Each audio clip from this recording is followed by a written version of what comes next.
अस्सलाम वालेकुम स्टूडेंट्स। एक और वीडियो में मैं आप सबको वेलकम करता हूँ। आज का जो मेरा टॉपिक है वो सिमिलर टू डिज़ाइनिंग है, बट आज की डिज़ाइनिंग में हम ये देखेंगे कि किस तरह हम अपनी डिज़ाइनिंग के अंदर, यानी जब हम HTML के अंदर डिज़ाइन करेंगे कोई भी कोड, और अगर हमसे कहा जाए या हमसे पूछा जाए, जैसे हमारी बुक के अंदर शामिल है ये पार्ट, कि अगर कोई चीज़ मैं आपको लिस्ट में दिखाना चाहूँ या अगर कोई चीज़ मैं आपको स्टेप्स में प्रोवाइड करूँ और मैं आपसे कहूँ कि आप मुझे इसका आउटपुट डिस्प्ले करा के दिखाएं, तो वो चीज़ मैं किस तरह करूँगा। तो आज की वीडियो में इसी तरह एक टॉपिक आपके लिए लेके आया हूँ। तो आज की टॉपिक में हम ये चीज़ सीखेंगे कि किस तरह हम लोग लिस्ट क्रिएट कर सकते हैं। फ़र्स्ट ऑफ़ ऑल थोड़ा सी थ्योरी आपको बता देता हूँ कि HTML के अंदर हमारे पास 3 टाइप की लिस्ट होती हैं, एक ऑर्डर्ड लिस्ट, एक अनऑर्डर्ड लिस्ट और एक डिस्क्रिप्शन लिस्ट। ठीक है, आज हम स्टडी करें unordered list. So what is unordered list? Unordered list हम इस तरह कह सकते हैं कि कोई ऐसी लिस्ट कि जिसके कंपोनेंट्स या जिसके पार्ट्स या पॉइंट्स अगर ऊपर नीचे आगे पीछे हो जाएं, यानी अगर थर्ड पॉइंट को फर्स्ट पॉइंट की जगह रिप्लेस करें या फर्स्ट पॉइंट को थर्ड की जगह रिप्लेस करें, तो उससे कोई फ़र्क नहीं पड़ना। ठीक है जी, तो ये आपके पास अनऑर्डर्ड लिस्ट होती है। और इसी तरह अगर हम ऑर्डर्ड लिस्ट की बात करें तो उसका ऑर्डर हमारे लिए इंपॉर्टेंट होता है, बिकॉज अगर कोई स्टेप्स आपको फॉलो करके हम कुछ क्रिएट करने के लिए दें, तो अगर आप उन स्टेप्स को आगे पीछे कर देंगे तो आप कभी भी अपने डिज़ायर्ड आउटपुट तक नहीं पहुंच पाएंगे। तो फर्स्ट ऑफ ऑल आज हम स्टडी करें अनऑर्डर्ड लिस्ट। तो इसको स्टार्ट करते हैं। देखिए जी, कोड मैंने पहले से आप लोगों के लिए डिज़ाइन करके रखा हुआ है।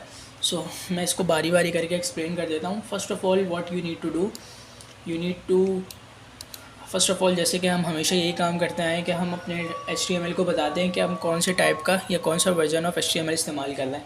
तो इसके लिए हम लोग क्या करते हैं, डॉक टाइप HTML इस्तेमाल करते हैं। नेक्स्ट आपने क्या करना है, HTML का टैग ओपन कराना है, that is important. After that आपने क्या करना है, अपने हेडर देने, यानी जो आपकी वेबसाइट का टाइटल या टैग होता है ऑब्वियसली वो हेडर के अंदर इंक्लूड होता है। तो आपने इसलिए अपने हेडर खोला। हेडर के अंदर आपने बताया कि आप अपनी जो है वेबसाइट को एक टाइटल दे रहे हैं और उस टाइटल का नाम मैंने लिखा है अनऑर्डर्ड लिस्ट। ठीक है जी, तो ये मैंने अनऑर्डर्ड लिस्ट इसीलिए लिखा है ताकि पढ़ने के लिए आपको आसानी हो जाए कि हम जो एक्चुअली काम कर रहे हैं, जो हम चीज़ क्रिएट करना चाह रहे हैं वो आज अनऑर्डर्ड लिस्ट है। उसके बाद हम क्या करेंगे, हम अपना हेडर क्लोज कर देंगे, क्योंकि हमारा जो हेडर है उसका सारा काम हो चुका है। अब टाइटल जो था हमने अनऑर्डर्ड लिस्ट बता दिया और हमारे पास हेडर में कोई काम इंक्लूड नहीं, क्योंकि हमारी बुक में इंक्लूड नहीं है तो हम नहीं कर रहे। आफ्टर दैट हमने क्या करा, हमने बॉडी का टैग ओपन किया। बॉडी में हम क्या बताएंगे कि हम क्या चीज़ किस पे काम कर रहे हैं और उसकी लिस्ट क्या होंगी। सो मैंने जो आज टॉपिक डिसाइड किया है वो है कंपोनेंट ऑफ MS ऑफिस। ये आपकी बुक में भी MS ऑफिस के कंपोनेंट है। तो MS ऑफिस क्या होता है, well basically MS office is a very vast software.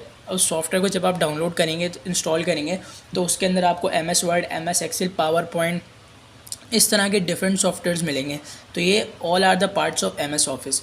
सो हो गई ये कि अगर आप कोई भी चीज़, यानी पावर पॉइंट को पहले काम, अगर आपको पावर पॉइंट से काम है तो आप पावर पॉइंट पहले खोल सकते हैं। इसी तरह अगर आपको सिर्फ वर्ड चलाना है या सिर्फ एक्सेल चलाना है तो आप उसको सिर्फ इस काम के लिए इस्तेमाल कर सकते हैं। इसीलिए हम अनऑर्डर्ड लिस्ट इस्तेमाल कर रहे हैं, क्योंकि अगर हम पावर पॉइंट को MS एक्सेल से पहले पढ़ लें तो MS ऑफिस की शान में कोई फ़र्क नहीं पड़ेगा। So that is why. अच्छा, हमने क्या करा, जब हमने बॉडी का टैग ओपन कर लिया तो बॉडी के अंदर अब हमने एक हेडिंग दिखाई, बिकॉज विदाउट हेडिंग हमारा आउटपुट अधूरा सा लगेगा। क्यों, अगर हमारे पास हेडिंग नहीं होगी तो हम अपने पढ़ने वाले को ये नहीं बता पाएंगे कि हम क्या चीज़ कर रहे हैं और क्यों कर रहे हैं।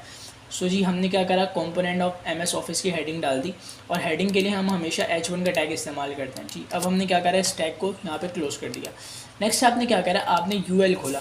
अच्छा, अब ये UL क्या है, इसको गौर से देखें।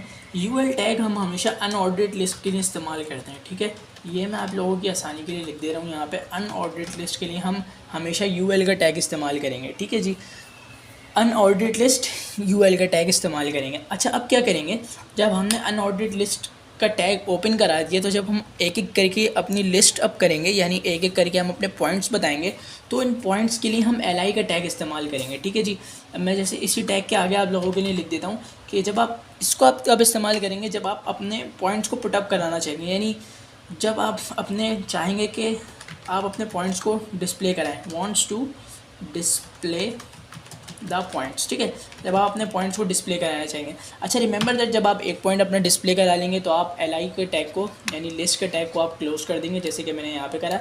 उसके बाद जब आप नेक्स्ट अपना टैग लेंगे, यानी जब आप अपना नेक्स्ट कंपोनेंट लेंगे, उसके लिए आप एक नया टैग खोलेंगे एंड देन उसको क्लोज करेंगे, जैसे मैंने एक्सेल के लिए करा। इसी तरह मैंने पावर पॉइंट के लिए एक नया LI का टैग खोला, फिर उसको यहाँ ला कर क्लोज़ करा। ये चीज़ इंपॉर्टेंट है, ठीक है जी। उसके बाद आप क्या करेंगे, क्योंकि यूएल का टैग आपने ओपन करा है और यूएल यानी अनऑर्डर्ड लिस्ट के टैग को आपने क्लोज़ करना है।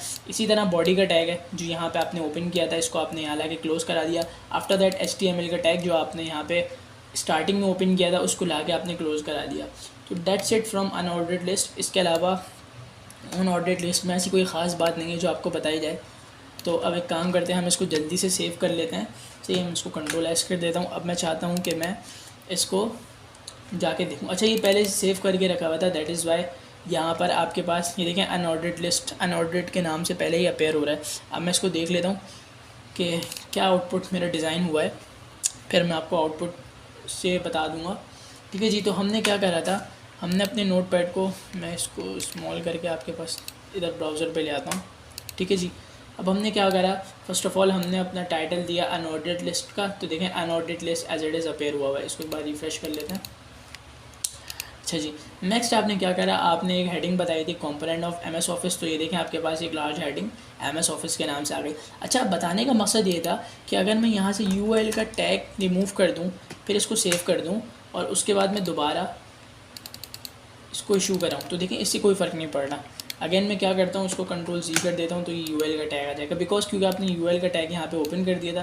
लेकिन बिकॉज इट इज़ नेसेसरी। कुछ टाइप के ब्राउज़र्स ऐसे होते हैं जो चीज़ को सपोर्ट करते हैं, कुछ ब्राउज़र्स ऐसे होते हैं जो इस चीज़ को सपोर्ट नहीं करते। तो इट्स इंपॉर्टेंट कि आप जो टैग ओपन कर रहे हैं वो टैग क्लोज़ करें। देखिए MS word as it is appear हो रहा है, MS एक्सेल। अच्छा, ये जो MS एक्सेल से पहले आपको बुलेट्स नज़र आ रही हैं अनऑर्डर्ड लिस्ट। जब भी आप अनऑर्डर्ड लिस्ट का टैग यूज़ करेंगे आपको हमेशा इसी तरह के बुलेट्स मिलेंगी, क्योंकि इन बुलेट्स का मकसद ये है कि आप किसी भी चीज़ को आगे पीछे यानी जस्ट आपको बताना है। तो होप आपको ये वीडियो पसंद आई होगी। अगर वीडियो पसंद आई तो हमारे चैनल को लाइक करें, सब्सक्राइब करें और वीडियो को कम्प्लीटली वॉच करें। और अपनी रिलेटेड क्यूरी या प्रॉब्लम्स आप हमसे कमेंट सेक्शन में पूछ सकते हैं। Till then, thank you and अल्लाह हाफ़िज़।